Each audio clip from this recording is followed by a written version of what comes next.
nation of South Sudan turns 10 years old today, a day that should have been marked with the usual pomp and circumstance expected of such a milestone. But civil strife and wanton destruction of lives and property in the last few years has forced the 10-year anniversary celebrations to be muted. Many in the world's youngest republic feel there's very little to celebrate. Jeff Koinange is in the South Sudanese capital, Juba, and tells us about a country still struggling to get back on its feet a decade after independence. It is a new dawn in Juba, the capital of what was once known as the world's youngest nation, South Sudan, which just turned 10. And like any 10-year-old in a war-torn nation, this country has seen nothing but turmoil, trials and tribulations for most of the last decade. Death, disease, despair and destruction have been the hallmarks of South Sudan since declaring itself independent from the other Sudan. Now this is the Dr. John Garang de Mabur Square, named after the country's founding father, who died in a helicopter crash back in 2005, 6 years before independence.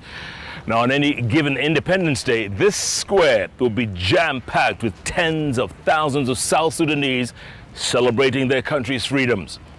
But on this 10th anniversary of the country's independence, all celebrations have been cancelled.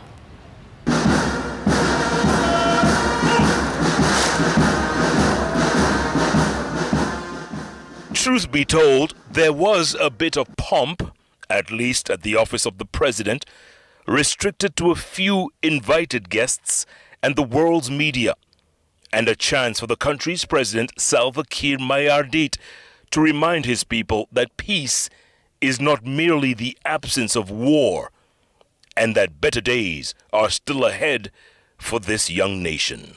We have managed to cease hostilities and maintain for nearly two years and 7 months. But this is a nation still reeling from years of civil strife. Hundreds of thousands have been killed, many more displaced, and tensions are still high despite peace agreement after peace agreement have been signed by most of the warring factions. Retired Major General Charles Tai Gitwai is the man responsible for ensuring what's known as the revitalized agreement on the resolution of the conflict in South Sudan. So basically what we are saying is that this government, being a creature of this document, this is the document that legitimizes the leadership in the country. And therefore, outside this document, then to mean that you are not legitimate.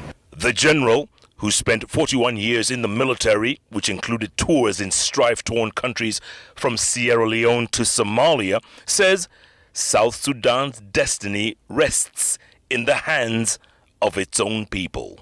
You cannot write off South Sudan. South Sudan has a lot of potential. First of all, in terms of the people of South Sudan, in my view, they are also patriotic. I believe the people want their country to be successful.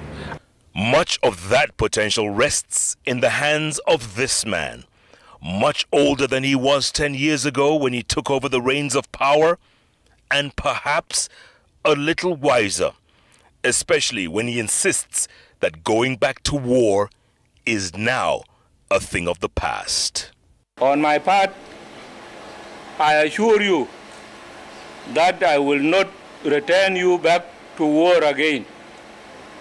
Let us all work together to recover the lost decade and put our country back to the path of development in this new decade. Something that most here agree with. We are bracing up for a time when there'll be freedom to be innovative, to be creative, and to be a free world citizen that can contribute not just to South Sudan as a nation, but to the rest of the world. With South Sudan, there's a lot of change currently, and that's the reason why you see we can move freely. That used not to happen before. People are investing in, people are back to school, so a lot of things to celebrate about South Sudan. We will not go back to war, because everyone now is tired of war. everyone wants to be in peace with your family, with everything you have.